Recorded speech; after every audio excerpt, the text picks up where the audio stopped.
Okay. Again, good evening, everyone. My name is Richard. I'm one of your pastors here in our 6 p.m. And we are about to, malapit na tayong mag-close sa ating series, no? Third week na natin ng Faith Like No Other. And in this series, if you are joining us for the first time, we've been talking about the 4 Old Testament characters. No? So every Sunday, may isang Old Testament character tayo na pinag-uusapan. We started the series talking about, kung natatandaan nyo, meron ba nakakatanda nung first week natin? Sigaw nyo nga. Si Moses. Ay, hindi po si Moses. Si Noah. Okay. Si Noah, Genesis chapter 6. And then last week, we talked about Jonathan, the son of King Saul, the very first king of Israel. Tonight, we will talk about Elijah, okay, one of the Old Testament prophets in 1 Kings. And then next week, we're gonna have a powerful preacher to close the series. Abangan nyo na lang yan. Mag-invite din kayo. Sa mga single, mag-invite din kayo. Okay. Parang ayaw nyong maniwala no? Ginigising ko lang naman kayo. Kasi hindi yata kayo makapaniwalang 1,200 lang ang registration ng singles retreat. Naniniwala ba kayo doon? Initial lang po yun, okay? May 10,000 pang butal, okay? So, ayan lang naman po yun, okay? So, next week, we're gonna talk about Queen Esther as we close the series, no? Now, ano ba itong series na to? What are we talking about, okay? For each Sunday, we wanna revisit, ano ba yung faith journey nitong mga Old Testament characters? Because they also went through difficulty. Okay? May katabi ka bang mukhang nagdadaan sa difficulty? Meron ba? Meron ba? Tingnan mo nga yung katabi mo. Mukhang wala, pastor. Mukhang nagse-celebrate to. Yan. Mukhang masaya ang Pebrero niya. Yung single, di ba? O kaya married. Pero yun, no? Lahat tayo, may mga pinagdadaanan tayo from time to time. And there are powerful lessons that we can learn from these people. Yun po yung gusto nating malaman, matutunan, and syempre, pinakamahalaga sa lahat dito, maisabuhay natin. Okay, yung mga lessons na yon. So I want to invite you to stand with me and please open your Bibles to 1 Kings chapter 19 in reverence to the Word of God. We're going to read the first 8 verses of 1 Kings, okay? If you've been reading your Bible, katabi po ng 1 Kings ang 2 Kings, okay? Obvious naman, ano? Okay. Sige, verse 1, chapter 19. Ahab told Jezebel all that Elijah had done and how he had killed all the prophets with the sword. Then Jezebel sent a messenger to Elijah saying, "So may the gods do to me, and more also, if I do not make your life as the life of one of them by this time tomorrow." Then he was afraid, and he arose and ran for his life and came to Beersheba, which belongs to Judah, and left his servant there. But he himself went a day's journey into the wilderness and came and sat down under a broom tree.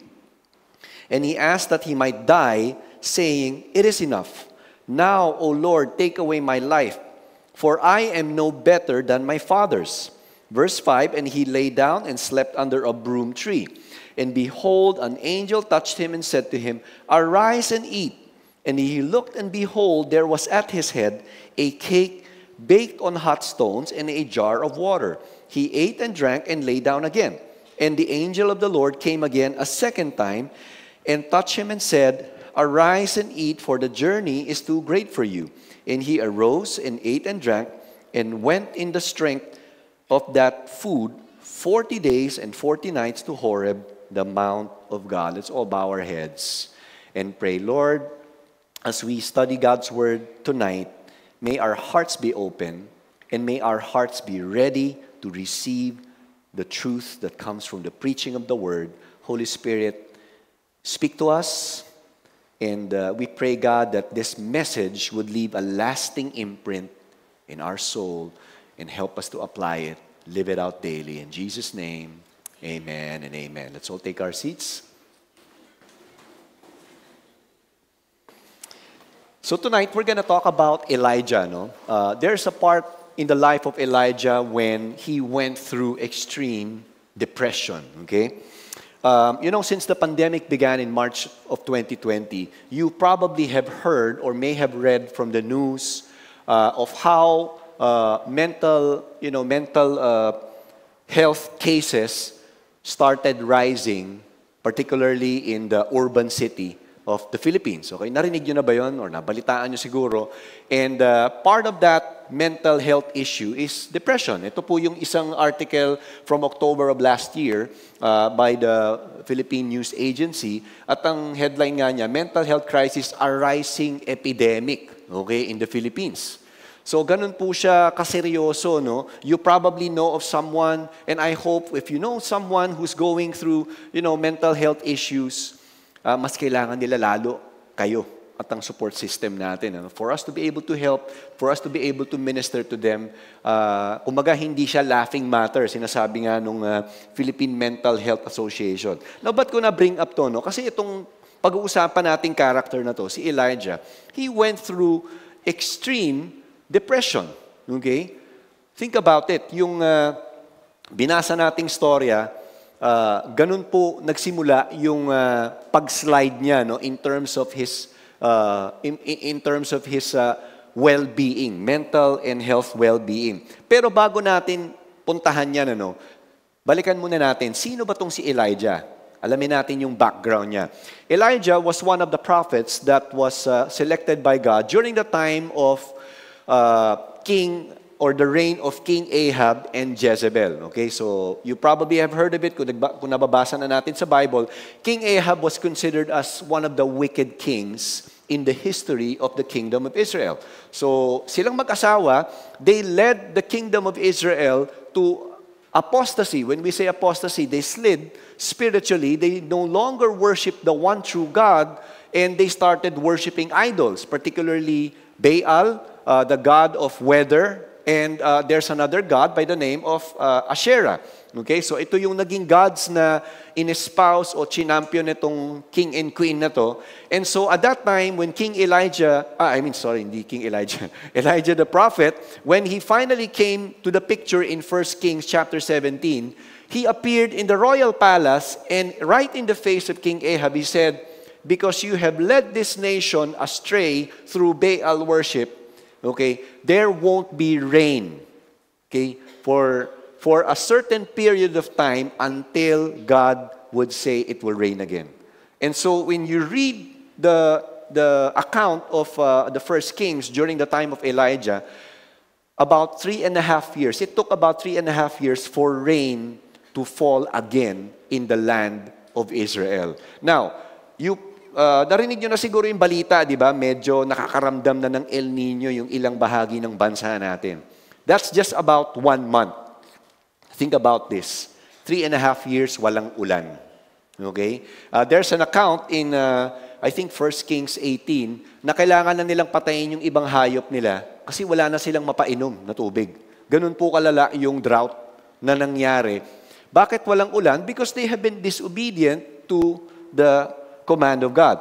Now, Jezebel was known for her manipulative ways, to the point na pinangungunahan niya madalas ang mahal na hari, and she would lead the persecution and the eventual death of worshipers of God. Okay? Nung panahon na they were in power. But we can see that God continued to show His compassion, His mercy, and His love to the nation or to the kingdom of Israel. Now, one of the highlights of Elijah's ministry was the Mount Carmel encounter.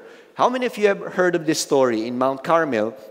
Ito yung time na challenge ni Elijah yung 450 prophets ni Baal at yung 400 prophets ni Asherah. Okay, imagine mo, 1 against 850 prophets. Anong sabi niya? Akyat tayo ng Mount Carmel at kayong mga worshipers ni Baal at ni Asherah, maglalagay tayo ng ng sacrifice. They would kill a bull. They would put the carcass of the bull in a particular sacrificial area. And then all these prophets, they will pray to Baal.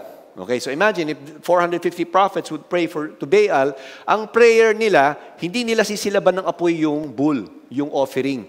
Kailangan sa pag-pray nila, Baal will rain down fire from heaven and will consume the sacrifice. And the one who answers with fire, that's the true God. Yun yung challenge ni Elijah. So from morning till probably bago siguro lumubog yung araw, the 450 prophets of Baal, they would pray, they would chant, they would, to the point of, isusugatan nila yung katawan nila. Kasi niloloko na sila ni Elijah, baka natutulog si Baal. Kailangan nyo na yatang sugatan yung katawan ninyo. Tinutuon naman nila, no? Pero after that, walang nangyari. Because Baal was a false god. And then when it was Elijah's turn, alam mong ginawa niya? Yung malaking lugar kung saan nakalagay yung carcass ng bull, sabi niya, magbasain nyo ng basain. So parang bumaha na yung sacrificial area. And then he prayed to the Lord. And this is what he prayed for in 1 Kings chapter 18, verses 36 to 40. Sabi niya, at the time of the offering of the oblation, Elijah the prophet came near and said, O Lord, God of Abraham, Isaac, and Israel, let it be known this day that you are God in Israel. Why? Because the entire nation no longer worship the one true God. And that I am your servant, that I have done all these things at your word. Verse 37, answer me, O Lord, answer me, that this people may know that you, O Lord, are God, and that you have turned their hearts back. Ganda ng prayer niya, no? Ang prayer niya, Lord, ibalik mo yung puso nila papunta sa iyo uli. Kasi malayo na sila. Okay? Verse 38, then the fire of the Lord fell and consumed the burnt offering and the wood, the stones, and the dust, and licked up the water that was in the trench. Can you imagine? Picture that out if you are in that scene when fire suddenly fell from heaven and consumed everything. Tapos natuyo. Yung baha-baha doon, biglang natuyo na siya sa sobrang init. When all the people saw it, they fell on their faces and said, the Lord, He is God. The Lord, He is God. And Elijah said to them, seize the prophets of Baal, let not one of them escape. And they seized them, and Elijah brought them down to the brook Kishon and slaughtered them there. You see, with the prayer of Elijah, hindi lang siya nagpray na mag-rain down ng fire from heaven. Ultimately, his heart was for him to see an entire nation go back to the one true God. Because they have been led astray by King Ahab and Jezebel. Okay? But it was from this backdrop that Elijah suddenly fell into massive depression. Alam niyo kung bakit? Because in verse 1, Jezebel, upon learning from her husband that the Baal prophets were killed after the power encounter, he sent her messengers to Elijah and said, papatayin kita. Okay, ganun yung mensahe niya. Okay? Tingnan natin. Verse 2, chapter 19. Then Jezebel sent a messenger, hindi po text message to, totoo pong message to, no? Siguro nakataga pa sa bato. Okay? Saying, so may the gods do to me and more also, if I do not make your life as the life of one of them by this time tomorrow. Kasi pinapatay na yung mga prophets ni Baal. Verse 3, this was the response of Elijah. He was afraid, and he arose and ran for his life, and came to Beersheba, which belongs to Judah, and left his servant there. But he himself went a day's journey into the wilderness, and came and sat down under a broom tree, and he asked that he might die. Sobrang tindi nung takot niya. Lord, patayin mo na lang ako. Sabi niyang ganun. Nasa disyerto siya. It is enough now, O Lord. Take away my life, for I am no better than my fathers. Now, think about it. Elijah was in cloud 9. Siyempre, nakita niya yung fire come down from heaven. Sabi niya, revival na to. And then suddenly, pagbaba niya ng bundok, nakatanggap siya ng mensahe. Patay kang bata ka. Parang ganon. Bukas, patay ka na. O, hindi ka nasisikatan ng araw, mga ganun. Parang mga kataga ni FPJ lang, ano, kung napanood nyo na yun, di ba? Parang ganun lang yung nangyari sa kanya. Pero sobrang takot niya. Pumunta siya ng Beersheba. He traveled for about 80 miles, which is about mga 170 kilometers by foot. Okay? Tumakbo siya. Naranasan na bang tumakbo, hinabol ka ng aso? Mga nakailang blocks ka lang, hinihingal ka na. Eto, Okay, siguro parang mula estansya to hanggang Kabanatuan yung itinakbo niya. Ganong kalayo. Wala namang kabayo, di ba? Tapos pagdating niya sa Beersheba, sabi niya dun sa kasamahan niya, yung servant, sabi dun sa Bible, dito ka na muna, aalis ako. Saan ka pupunta? Basta dito ka lang. Siyempre, alis siya. Pumunta siya ng disyerto at doon na siya nag-imo-imo. Sabi niya kay Lord, Lord, walang kwenta tong buhay ko. Kunin mo na ako. Tapos na siguro, wala akong silbi. Parang ganun yung, nag-aano na siya, nag-iimo na siya. Ganun yung sinasabi niya kay Lord. And so all of a sudden, think about it, kung tayo o kaya ikaw ang nasa kalagayan ni Elijah, cloud 9 ka. Okay? Paano ba yung itsura niyan? Maybe somebody blessed you with a brand new car. Sino sa inyo gusto niyo ng brand new car? Yay! Di ba? Saya-saya, no? O kaya kung hindi man brand new car, sino sa inyo gusto mo ng promotion tapos quadruple yung salary increase? Wow! Grabe! Dati ang sweldo mo lang 4,000 times 4. Kano na yun? 16,000 ka na, di ba? Grabe naman, saya-saya, di ba?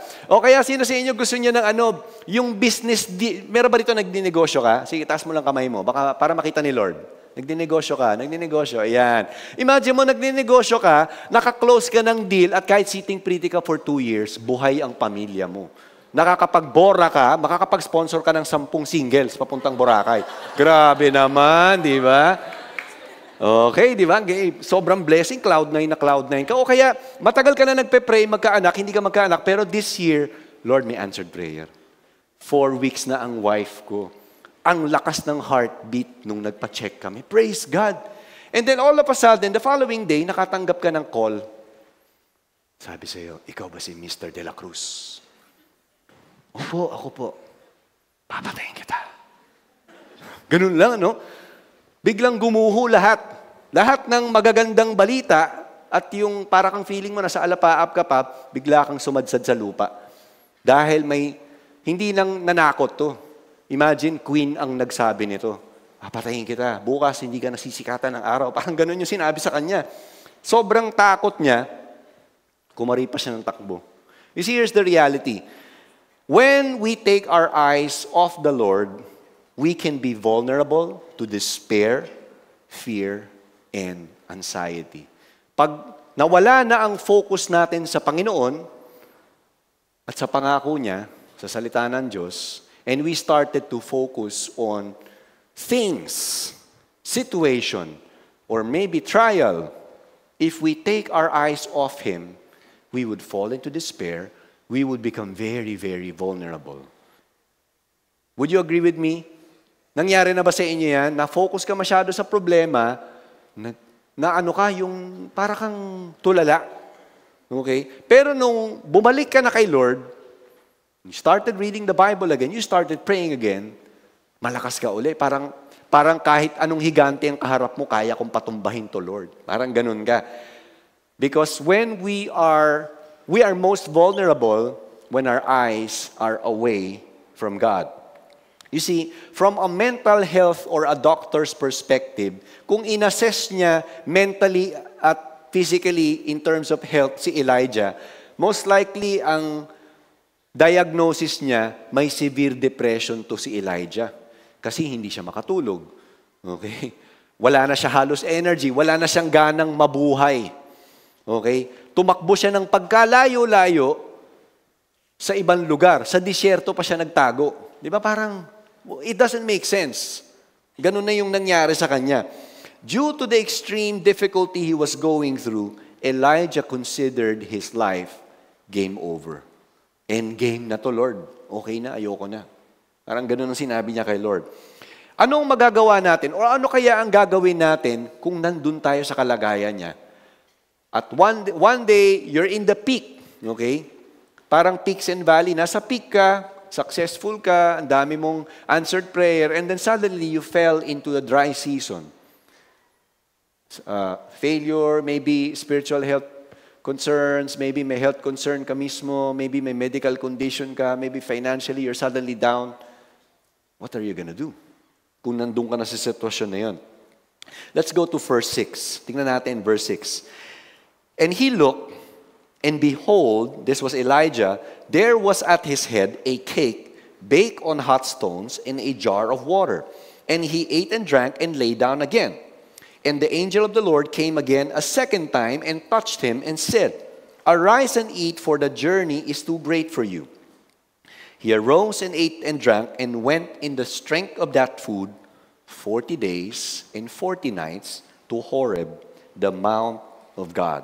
First insight we can learn from this story. God's providence sustains us from the valleys we face in life. God's providence, okay, sustains us from the valleys we face in life. Elijah's valley was rooted from the death threat of Queen Jezebel. Doon po nagsimula lahat. Siyempre, saya-saya niya, happy-happy siya pagbaba niya ng Mount Carmel. And then suddenly, he got his death threat from a queen coming from a kingdom where God is no longer the center of worship.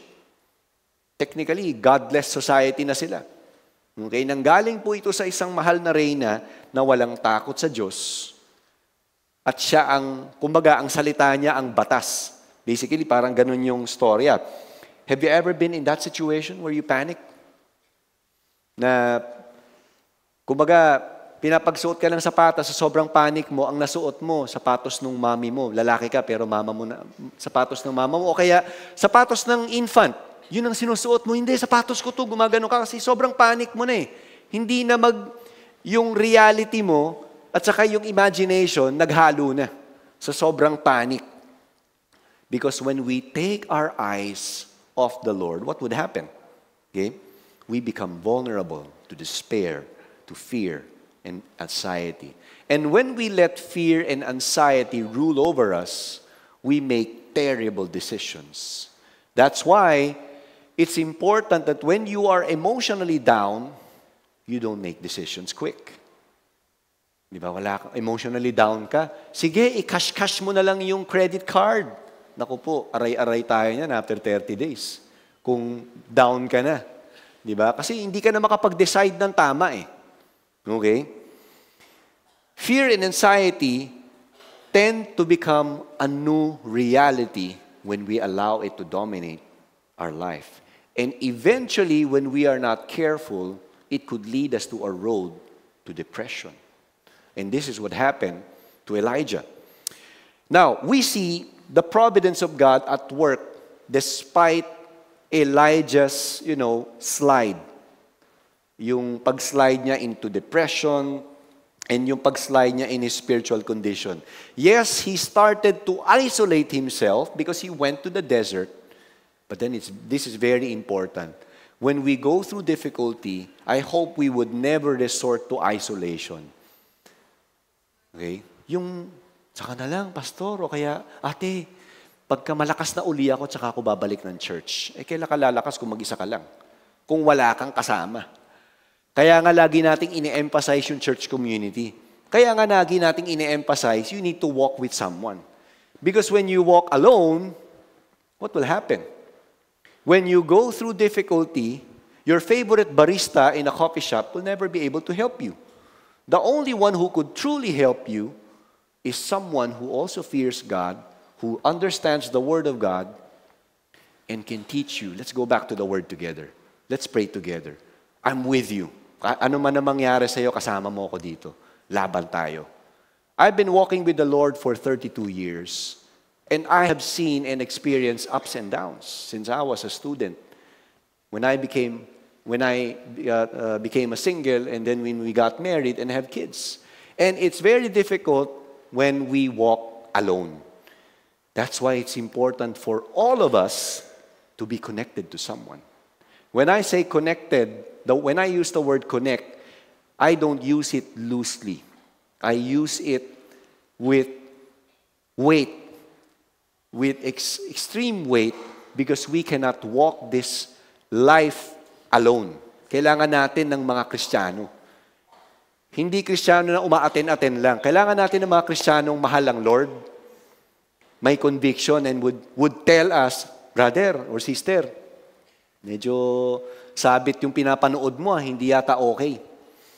I would rather have someone who would be on my face and tell me, bro, yung pinapanood mo hindi okay. Hindi mapiplease ang Lord dyan. Mapopollute ang isip mo. Pati yung marriage mo mapopollute. I would rather hear someone tell me that than not at all. And so it's important that we don't live in isolation. When you come to church, I hope that you would have that in mind and say, God, I need a church community, help me. Kaya kung wala ka pang connection spiritually, before you leave the service, do connect with someone.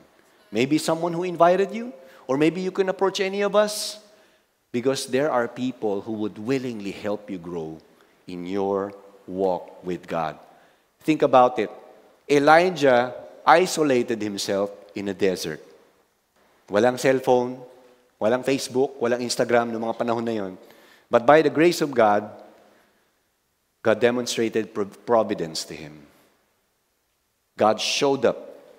How did He show His providence? Okay? Natutulog siya, sobrang exhaustion niya sa biyahe, ginising siya, pinakain siya 2 times. Okay? Hindi ko alam anong pagkain yon. Hindi naman siguro tinapaka. Imahinasyon ko lang naman, siguro may mga beef, mga 200 grams, 300 grams, tapos merong strips ng mga pork. Grabe, nagutom na siguro kayo. Tapos may manok-manok, no? Tapos siguro bottomless iced tea. 2 meal, 2 sets. Nagutom kayo, no? So, sabi kasi nung anghel sa kanya, o nung angel, the angel of the Lord, sabi, medyo mahaba-haba tong biyahe mo. So, kailangan kumain ka. Okay? 40 days. Sabi ng mga scholars, it would just take him 12 days to reach Mount Horeb. But because he was having a horrible time spiritually, it took him 40 days to be able to reach the same mountain where God appeared to Moses hundreds of years before this happened. Okay? Now, the one who fed Elijah was described as an angel of the Lord, which, okay,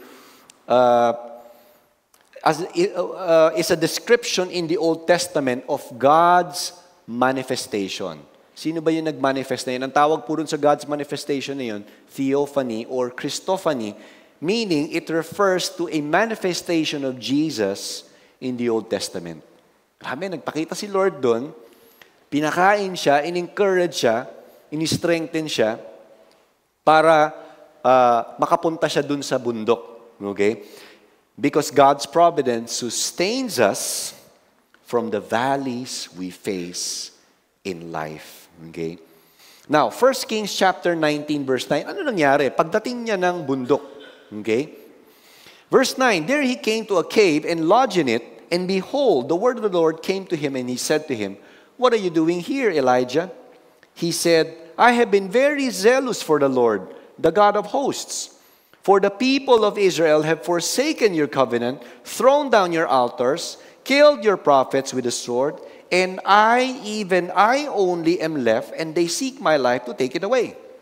So after he was fed 2 times, he traveled for about 40 days, he went to Mount Horeb, hid in a cave, okay, nagtago siya sa isang kuweba, and that's where he poured all his angst and vented everything he felt before the Lord. Okay?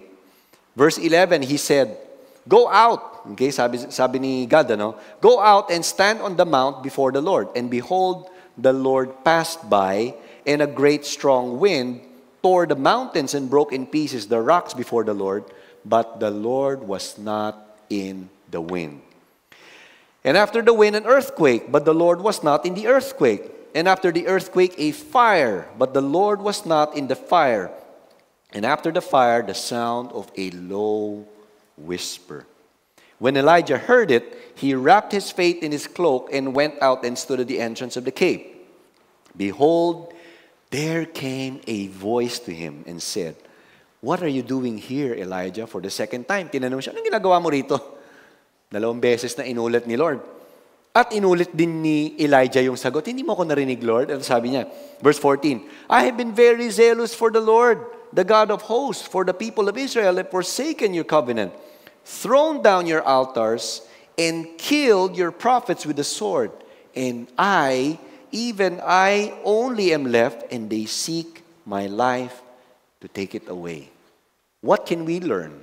Second insight, God's voice can rebuild our confidence and faith. Not only will the Lord sustain us through His providence, God's voice can rebuild our confidence and faith. You see, Elijah lost his confidence when he heard that death threat. He lost the desire to live, but after eating 2 meals, he traveled for about 200 miles. Siguro mula dito yan hanggang norte na to, no? Pagod siya, mentally, spiritually, he's exhausted, nagse-self-pity, and all sorts of negative thoughts was practically affecting him. But we see how the Lord compassionately and patiently listened to him. Okay? Hinayaan muna ni Lord si Elijah magsalita. Okay? Minsan, di ba, pagka may problema tayo, kailangan lang, ang hinahanap natin yung makikinig lang. Tama ba? Sino sa inyo mga babae, gustong-gusto niyo yun? Yung makikinig lang sa'yo ng 20 hours. Gising ka. Grabe, no? 20 hours na, dami mong kwento, no? Nobela yata yung kay kwento natin, di ba? Pero ganoon naman ang mga kababaihan, di ba? Mga lalaki, kasi kumusta ka na? Okay lang, Brad. Ayos lang ako. Mag-milk tea tayo, chill. Okay na, di ba? Pero yung mga babae, may coffee na, may milk tea na, mahaba-habang tissue pa ang mauubos, di ba? Pero after that, tawa-tawa na uli. Alika, mag-shopping na tayo. Di ba, no? Pero ito, pinagkwento ni Lord si Elijah. Okay? Actually, hindi pinagkwento. Sige, sabihin mo sa akin lahat ng saloobin mo. And in reality, kung meron man tayong pinagdadaanan, alam mo kung sinong pwede mong unang pagkwentuhan ng nangyayari sa'yo? Kung walang immediate na makikinig sa'yo, kasi busy lahat, sabihin mo kay Lord. Hindi siya ma-offend sa'yo. Hindi siya magagalit sa'yo. Ito ginawa ni Elijah. Di ba sinabi niya, inulit pa nga niya eh. Buti na lang, di niya sinabi, Lord, ang kulit mo naman. Ito nga yung nangyari sa akin. Kinwento niya lang uli, Lord, ito, pinatay na nila lahat ng propeta, ako na lang ang natitira. Di ba? Parang ganun yun eh, pagka tinagalog mo eh.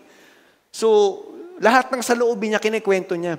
And you know what? When you read the book of Psalms, mapapansin ninyo, maraming Psalms na nakasulat sa book of Psalms, 150 chapters, marami rito mga saloobin ni David. Because a lot of the Psalms that you can find in this book were written by David. Hindi naman lahat magaganda eh. Yung iba nga dun, parang complaint eh. Because he knew that God would listen to him. Because he's not some distant God, but this God, he has a personal relationship with him. And you know, in reality, kung meron kang personal relationship with the Lord, alam mo eh, maikikwento mo lahat at alam mong hindi ka huhusgahan ng Lord. At iyon ang ginawa ni Elijah. Ngayon, ano nangyari? Okay? Pinagkwento siya, and in the 21st century, I hope, kung meron ka mang venting or na nararamdaman, sana wag mo na lang dalhin sa Facebook, di ba? O kaya sa Instagram. Kasi minsan lalala lang yan, lalo na yung mga nagko-comment. Yung may, ano matawag doon? Yung may mema, ang tawag nila, di ba? Mema sabi lang. Pero after nun, lalala minsan eh. Rather, tell it to God because He can help you. Because He can bring resolution to whatever you're going through. Upon hearing Elijah, finally God made His move. He revealed Himself to him, not in a dramatic manifestation, because God did not reveal Himself from a strong wind, not from an earthquake or fire, but from a low whisper. Sabi nga sa New Living Translation, from a gentle whisper, from a gentle voice. He was probably expecting, sige nga Lord, yung spectacular ulit, parang yung nangyari sa Mount Carmel. Hindi.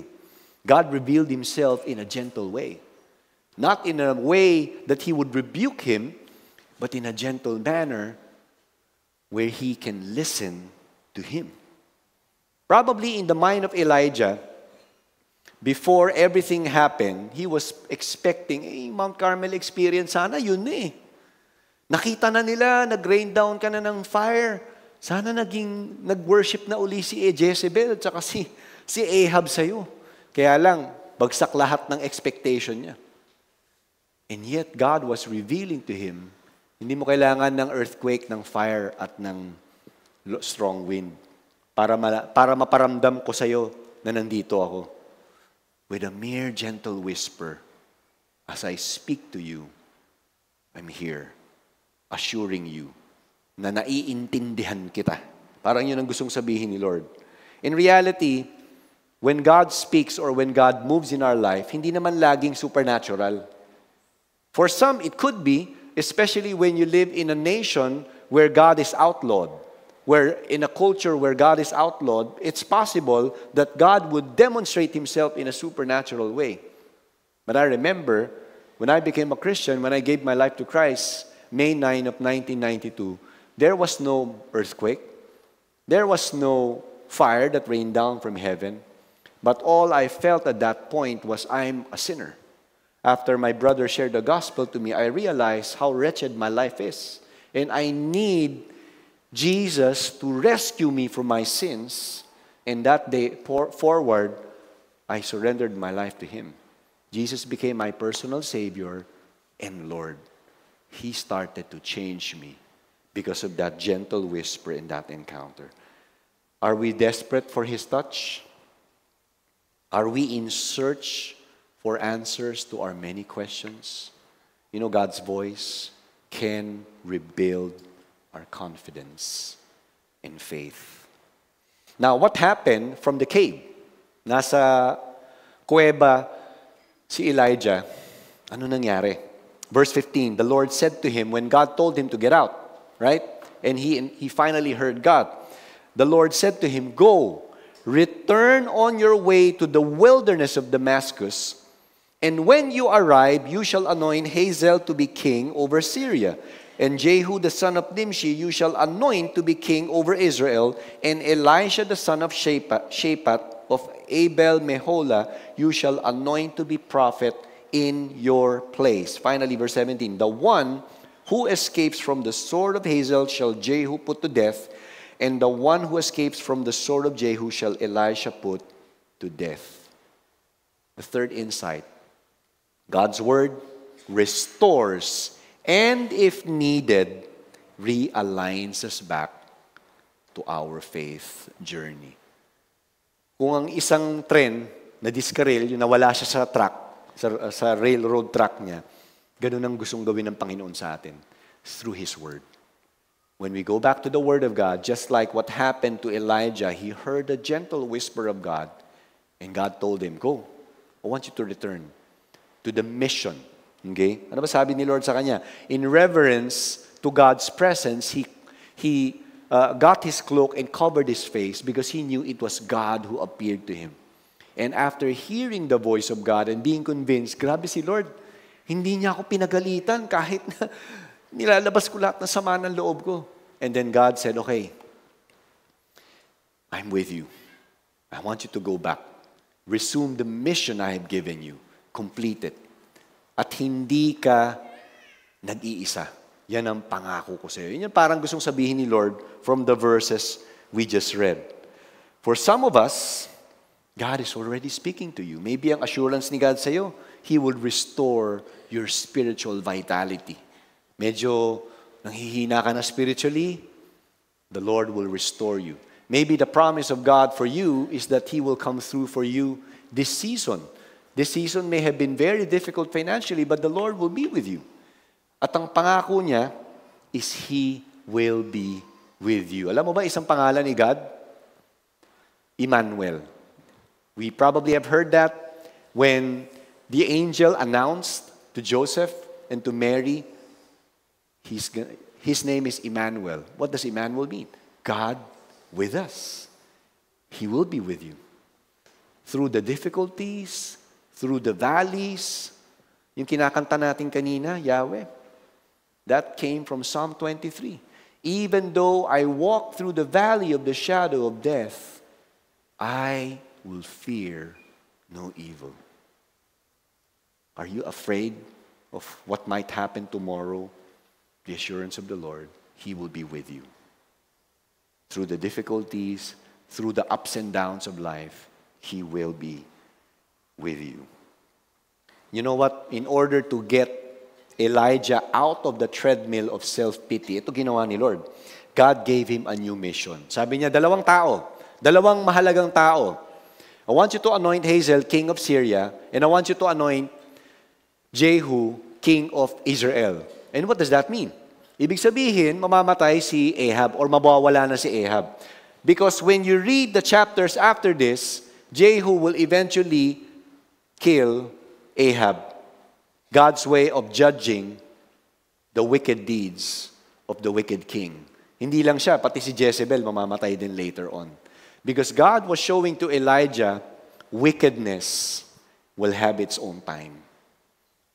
God will put judgment over sin and wickedness. Yun yung gustong ipakita ni God kay Elijah. At hindi lang yun. Sabi niya, I want you to go and anoint Elisha as your successor. Imagine, 2 times sabi niya, Lord, take me away. Wala akong silbi.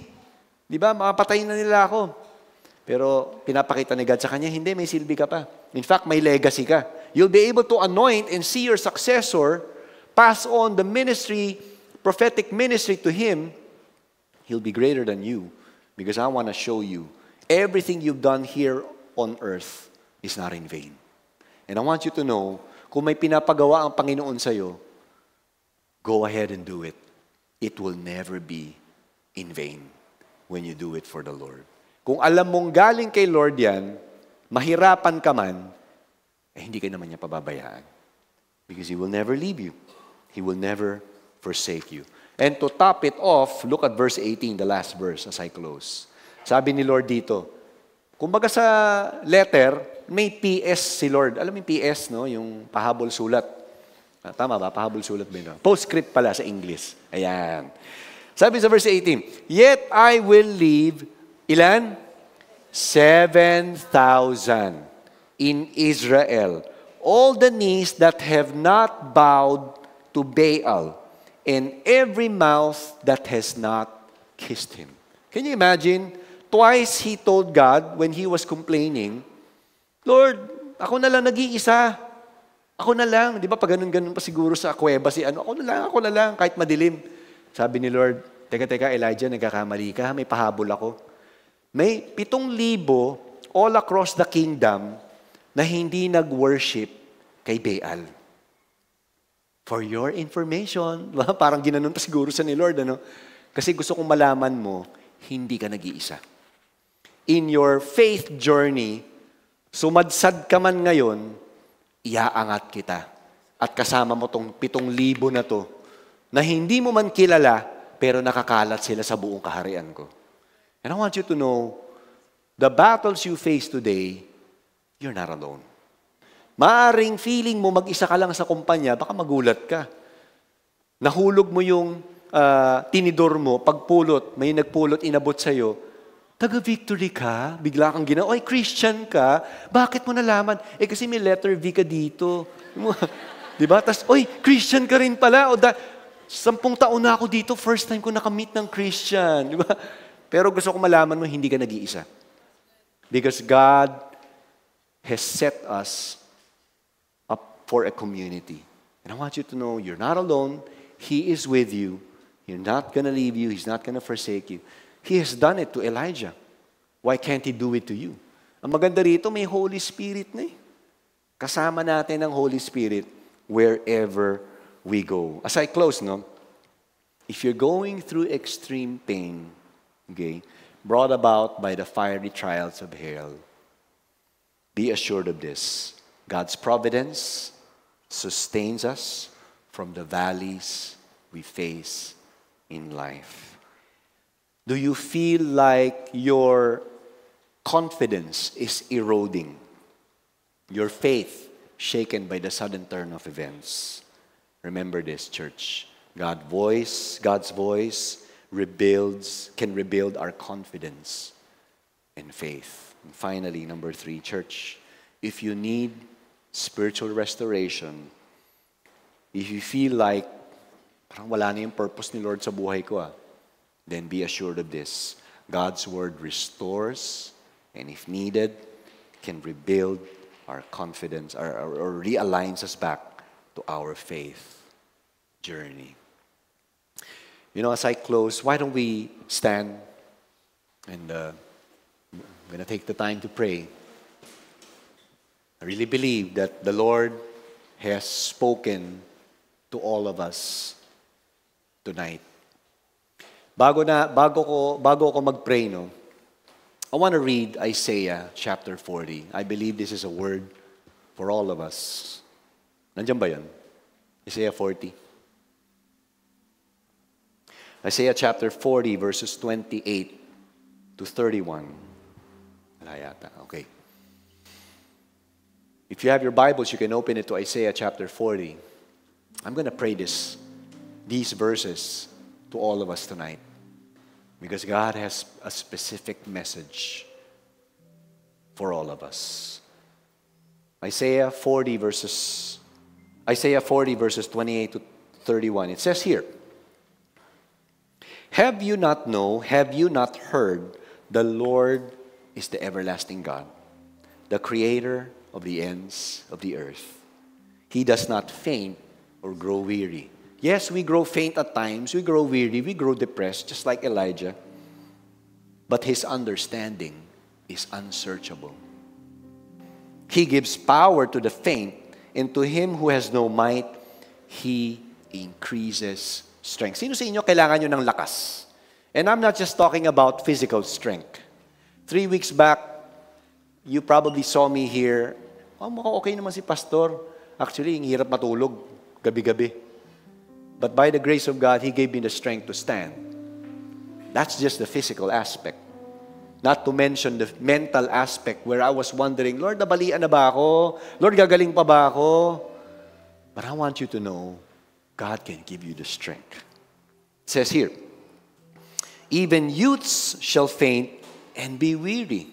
Alam natin na mga bata, mga kabataan, daming energy, no? Pero sinasabi niyo rito, kahit mga bata, kahit mga kabataan, pwedeng manghina. And young men shall fall exhausted. But, here's the answer in verse 31.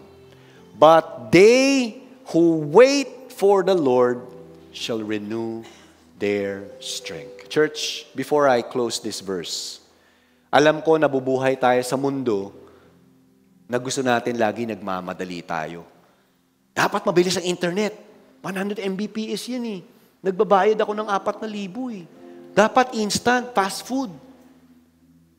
Ano sabi sa verse 31? Ano sabi niya ulit?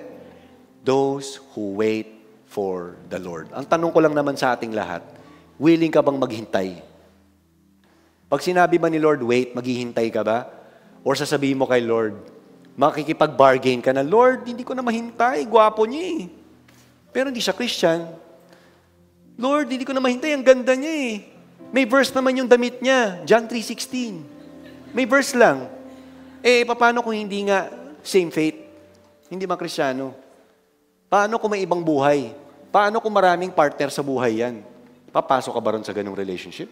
Eh, sabi na ni Lord sa'yo, maghintay ka muna. Paano pag sinabi ni Lord sa'yo, wait, huwag mong madaliin yung transaction na yan kasi mapapahama ka. Kinasa mo. Ayun. Buong 2024, baon ka sa utang. I hope when the Lord says, wait, you wait. Because there is wisdom coming from the Lord. Because His provision, He can see it way ahead of us. Tayo hindi natin kita eh. Pero si Lord kita niya. At yun ang wisdom na manggagaling sa salita ng Diyos. Verse 31, they who wait for the Lord shall renew their strength. They shall mount up with wings like eagles. They shall run and not be weary. They shall walk and not faint. I want to pray this prayer, these verses to all of us tonight. Let's all bow our heads and pray. Father, thank you. Looking at the life of Elijah, with one terrible threat, he fell spiritually. He fell into extreme depression. But by the grace of God, you restored him. By the grace of God, you brought him back spiritually. And tonight, for some of us, that's our prayer. If that is your prayer, that the Lord will give you strength, spiritual strength, to overcome what you are going through. I want you to raise your hands. I want to pray for you right now. Lord, I commit my brothers and sisters here. You know exactly what they're going through. Maybe there is kind of a mental, spiritual battle that they are going through. Maybe they're wondering, Lord, mangyayari pa ba yung pangako mo? Lord, thank you for these verses that remind us in Isaiah 40 that those who wait on the Lord will renew their strength. May you renew their strength. Spiritual, mental, emotional, physical. For as they learn to wait upon you, then your provision will come. Then your protection will come. And there would be much grace. Grace that would overflow. Wisdom would overflow. Discernment would overflow. Lord, even the self-control will be there because they know they can wait upon you. And they know you will deliver when you promise. You can put your hands down. I feel like there are some of you who are terribly sick and you are in dire need of healing. Maybe you just recently came from a check-up and sabi sa'yo, "Nako, matindi yung sakit mo." And you're afraid. If you are that person, I don't know ano yung sakit mo, or maybe you've been diagnosed, "Nako, hindi ka na magkakaanak." Can you raise your hands? I want to pray for you. I believe there is faith in this room. God can do it again because God will deliver you. As you raise your hands, I want to pray for you. Father, thank you. I commit my brothers and sisters. You know the physical condition they have. But this very physical condition is puny when it stands right in your presence. Because on the cross, when you died on the cross, you defeated sickness.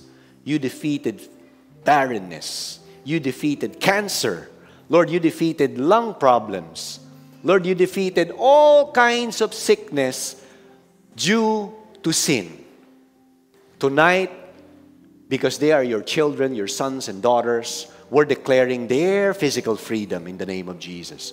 We're declaring their victory in their bodies in the name of Jesus. Lord, thank you. We receive your healing by faith. By faith. Why don't we raise our hands right now as we begin a brand new week? We're going to declare God's favor and God's blessing. Father, thank you. We will start this brand new week not with the strength that we are depending on every day. We're going to depend on the strength that comes from you.